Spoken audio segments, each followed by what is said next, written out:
আপনাদের সকলকে স্বাগত। আমি আপনাদের সঙ্গে রয়েছি নিজাম পারভেজ এবং আমার সঙ্গে রয়েছে ডাব্লিউবি নিউজ টিভির প্রতিষ্ঠাতা, চিফ এডিটর এবং স্বনামধন্য সাংবাদিক জাহেদুল ইসলাম। তা আমরা আজকে বসেছি এখানে কিছু ইনফরমেশন নিয়ে, কিছু তথ্য নিয়ে, কিছু খুশির খবর নিয়ে।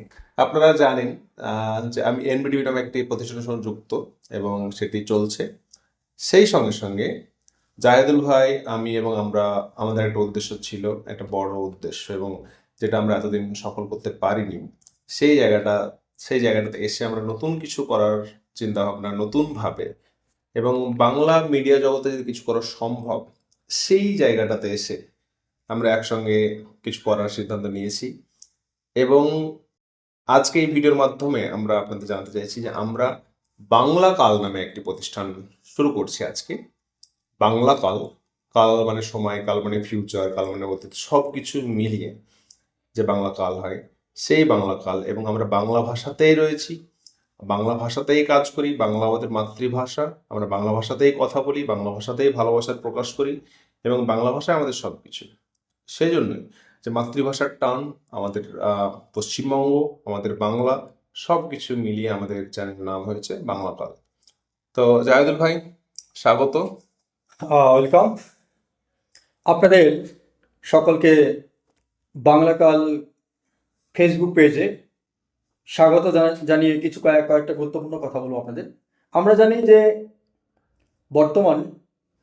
বর্তমানে এই ডিজিটাল জামানায় গদি মিডিয়ার অত্যাচারে জর্জরিত, সেই জায়গা থেকে আমরা বেরিয়ে আসার জন্য একেবারে প্রান্তিক মানুষের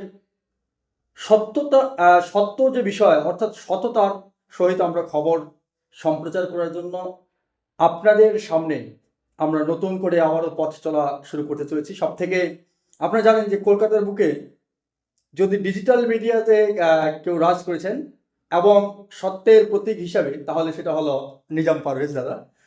অবশ্য আপনারা জানেন এনবিটিভি কিন্তু প্রচুর টক শো করেছে, প্রচুর প্রোগ্রাম। ঠিক আপনারা এই বাংলা কাল চ্যানেলে একাধিক টক শো দেখতে পাবেন এবং একাধিক রাজনৈতিক অরাজনৈতিক প্রোগ্রামগুলোর পাশাপাশি আপনারা কিন্তু সামাজিক বা সমাজের পিছিয়ে পড়া সাধারণ মানুষের কিছু কথা শুনতে পাবেন, তাদের সেই কণ্ঠস্বর আমরাই তুলে ধরবো, প্রতিজ্ঞাবদ্ধ আমরা। আপনারা অবশ্যই আমাদের সহযোগিতা করবেন, আমাদের পাশে থেকে সহযোগিতা করুন। আর আপনাদের কাছে রিকোয়েস্ট থাকছে যে আমাদের এই চ্যানেলটি একটু বেশি বেশি করে শেয়ার করতে হবে, কারণ আমাদের পথ চলার শুরুতেই আমরা যে প্রতিজ্ঞাবদ্ধ আগামীতে বাংলার প্রান্তিক মানুষের কণ্ঠস্বর আমরা তুলে ধরবো, সেটা যাতে আমরা আরো উৎসাহিত হই। কি বলবেন? হ্যাঁ, অবশ্যই। তবে জাহেদুল ভাই যে কথাটা বললেন সেটা হয়তো উনি আমাকে ভালোবাসেন সেই জায়গা থেকে, আমি সামান্য নগণ্য মানুষ। তবে হ্যাঁ, অবশ্যই যে আমরা যে উদ্দেশ্যে কাজ করেছিলাম বা এনবিটিভি যে সফলতা, সেটা যদি আমরা তাকিয়ে দেখি, একটা কারণে যে আমরা যে কাজটা করতে চাই বা আমরা যাদের কথা বলতে চাই, যে প্রান্তিক মানুষের কথা, একদম। জাহেদুল ভাই যেটা বললেন, প্রান্তিক মানুষের কথা, যাদের কথা বলা হয় না, যাদের কথা বলার লোক নেই এবং যাদের কথা কখনো শোনা হয় না, তো আমরা তাদের কথা বলার জন্য এসেছি এবং তাদের কথা বলেছি। সেজন্য হয়তো মানে যদি একটা বড়, আমরা যদি ভাবি যে বড় পুকুর রয়েছে এবং পুকুরটা ভরাট করা প্রয়োজন, সেই পুকুরটা কেউ ভরাট করেই না কখনো, যে পারে মাটি তুলে নেয়। তো আমরা এসে সেই জায়গাটা ভরাট করার চেষ্টা করেছিলাম এমডিবির মাধ্যমে, সামান্য হয়তো, এবং সেই জন্য মনে হয়েছে না না, খুব ভালো কাজ হয়েছে। তো আমরা সেই যে ধারাটা, সেটাকে আমরা আরো শক্তিশালী ভাবে, কারণ আমরা সেই গ্রাম থেকে এসেছি, আমি মুর্শিদাবাদ থেকে, ভাই দিনাজপুর থেকে, সেই কত মানে প্রত্যন্ত গ্রাম, হয়তো প্রত্যন্ত গ্রাম না হলেও গ্রাম থেকে এসেছি, এসে নতুন করে কাজ শুরু করা বা সেই কলকাতায় এসে একটা মিডিয়ার মতো প্রতিষ্ঠান, মানে মিডিয়া তৈরি করা, যেটা অত্যন্ত একটা কঠিন কাজ। সেখানে দাঁড়িয়ে টাকা পয়সার সমস্যা থাকা সত্ত্বেও যে কাজ করে যাওয়ার যে বিষয়গুলো, সেগুলো কিন্তু আমরা চেষ্টা করেছি বলেই আমরা একটু একটু কাজ করতে পেরেছি, এবং সব থেকে বড় যে আপনাদের ভালোবাসা। তো সেই জায়গাতে দাঁড়িয়ে আমরা যে কাজগুলো করতে চাইছি, যে আমরা নিয়মিত যে কাজ ধারা বজায় ছিল সেগুলো বজায় রাখতে চাইছি বাংলা কালের মাধ্যমে। সেই সঙ্গে সঙ্গে আমরা নিয়মিত টক শো, সাক্ষাৎকার, আমাদের পলিসি, আমরা কিভাবে চাইছি না চাইছি সেই কথাগুলো বলা, যারা গ্রাম বাংলার মানুষ, যাদের কথা শোনা হয় না, যদি আমরা তাকিয়ে দেখি মুর্শিদাবাদ বিশ্ববিদ্যালয় হোক বা গঙ্গা ভাঙন হোক বা ওবিসি রিজার্ভেশন হোক বা এরকম অনেক অনেক বিষয় রয়েছে, বা আদিবাসী সম্প্রদায় সাঁওতালদের যে অধিকার, তাদের যে কথা বলা বা তাদের যে সাহিত্য, এবং প্রচুর প্রচুর জিনিস রয়েছে যেগুলো নিয়ে আমরা কাজ করতে চাই। এবং কলকাতায় আমরা যেহেতু আসছি বাইরে থেকে, আমরা জানি যে আমাদের নিজেদের ফেস করতে হচ্ছে। ইভেন জায়দুল ভাইকেও ফেস করতে হয়েছে যে একদম। আহ, মুসলিম বলে তাকে ঘর দেওয়া হয়, সেটা কলকাতায় নয় কিন্তু, সেটা কোথায়, শিলিগুড়িতে, হুম। শিলিগুড়ির মতো জায়গাতে। সো কলকাতায় সেটা অরও ব্যাপার। তো ফলে এই যে বৈষম্য, এই যে একটা বিষয় বলি, একাধিক বিষয় থাকছে, যেহেতু আমি উত্তরবঙ্গ থেকে এসেছি। উত্তরবঙ্গে চা শিল্পের সমস্যা রয়েছে, কিছু সংখ্যক মানুষ সেগুলো গ্রাস করছে। আপনারা হয়তো সকলে জানেন, চা ফ্যাক্টরির কথাও ধূলিসাৎ হয়ে যাচ্ছে সমাজ বিরোধীদের দ্বারা।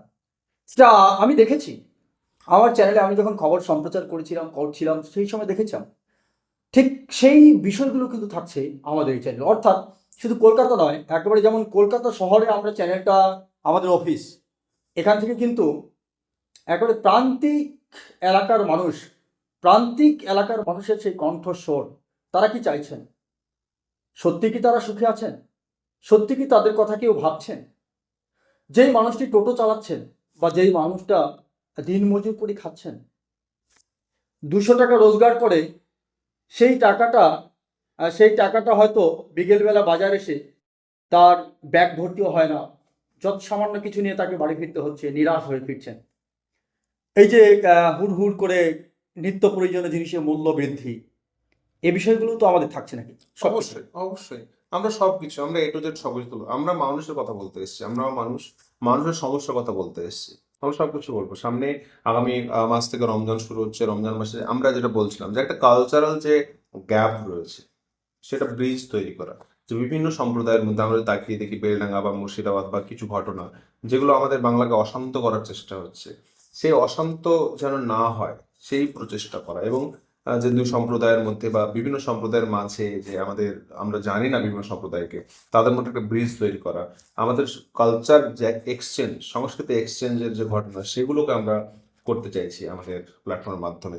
এই জন্য আমরা নিয়মিত, আপনারা দেখতে পাবেন, সাহিত্য সভা, নিয়মিত টক শো, রাজনৈতিক টক শো, বিভিন্ন আলোচনা, সেই সাথে বিশেষ স্টোরি, যেগুলো ধরুন আমরা বিভিন্ন হারিয়ে যাওয়া জিনিসপত্রকে আমরা তুলে আনতে চাইছি।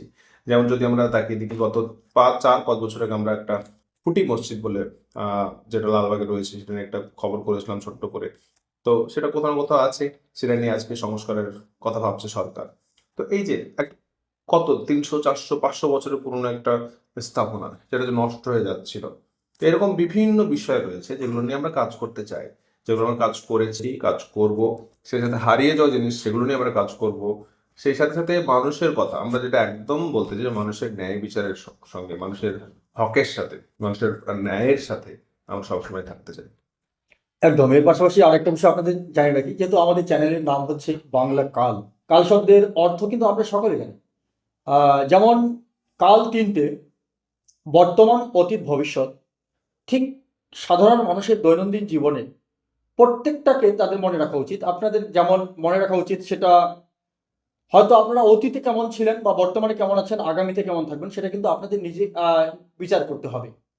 কেউ আপনাকে সেই পথ দেখিয়ে দিতে পারে না, বা কেউ সঠিক পথ হয়তো আপনাদের এর ইতিপূর্বে দেখিয়ে দেয়নি। কিন্তু শুধুমাত্র বাংলা কাল নিউজ চ্যানেল আপনাদের সামনে সেই বিষয়গুলো তুলে ধরবে, যাতে আপনারা অতীতে কেমন ছিলেন বা আপনারা বর্তমানে কি আছেন আর আগামীতে কেমন থাকবেন, সে বিষয়টা কিন্তু আমরা বিভিন্নভাবে, বিভিন্ন আমাদের অতিথিদের আমরা ডাকবো আমাদের প্রোগ্রামে। তারা আপনাদের হয়তো সেই সুপথ দেখাবেন, আপনারা সেটা নিশ্চয় সেটা দেখতে পাবেন। অবশ্যই। সেই সাথে সাথে আর কি বলবো কথা, 10 মিনিট। তো জাস্ট এটাই আমাদের বলার ছিল, যে আমরা চাইছি যে আপনারা আমাদের সঙ্গে থাকুন। যেভাবে এনবিটিভিকে ভালোবেসেছেন, যেভাবে ডাব্লিউবি নিউজ টিভিকে ভালোবেসেছেন, সেভাবেই আমরা একসাথে এসেছি কাজ করার জন্য। খুব ভালো কাজ করার চেষ্টা নিয়েছি। সেজন্য আপনারা আমাদের সঙ্গে থাকুন। যাদের ব্যবসা আছে, আমাদেরকে বিজ্ঞাপন দিয়ে সাহায্য করুন, পাশে থাকুন। সেই সাথে আপনার ব্যবসাকেও বাড়ান। সেই সঙ্গে যারা যেভাবে আমাদের সঙ্গে থাকতে চান, আমাদের সঙ্গে থাকুন। আমাদের ভিডিও দেখুন, আমাদের ফিডব্যাক দিন। যে কোনো বিষয়ে যদি মনে হয় যে কাজ করা দরকার, কারণ দেখুন আমরা বেশ মাত্র কয়েকজন মিলে আমরা কাজ করতে নেমেছি, এবং একটা কাজ করা খুবই কঠিন, সেই জায়গায় দাঁড়িয়ে করছি। তো আমরা চাইছি যে আপনারা আপনাদের মতো করে এগিয়ে আসুন, এবং আমরা সব সময় রয়েছি। যদি কারো কোনো কিছু মনে হয় যে যে কোনো বিষয়ে যদি সাহায্য দরকার হয়, খবর দরকার হয়, কিছু করতে হয়, আমাদের জানাবেন। আমরা সবসময় চেষ্টা করবো। আমরা কিন্তু পলিটিক্যাল নই, আমরা পলিটিক্যাল। আমরা অবশ্যই আমাদের মতামত সবসময় পলিটিক্যাল হবে। আমরা সাধারণ মানুষের কথা বলবো এবং আমরা সেই সাথে সবকিছু নিয়ে আমরা কথা বলবো। শুধুমাত্র যে ভালো কাজ বলবো এমন নাই। আমরা মানুষের দাবি দাওয়া সবকিছুই তুলে ধরবো আমরা। আমাদের সঙ্গে থাকুন। ধন্যবাদ।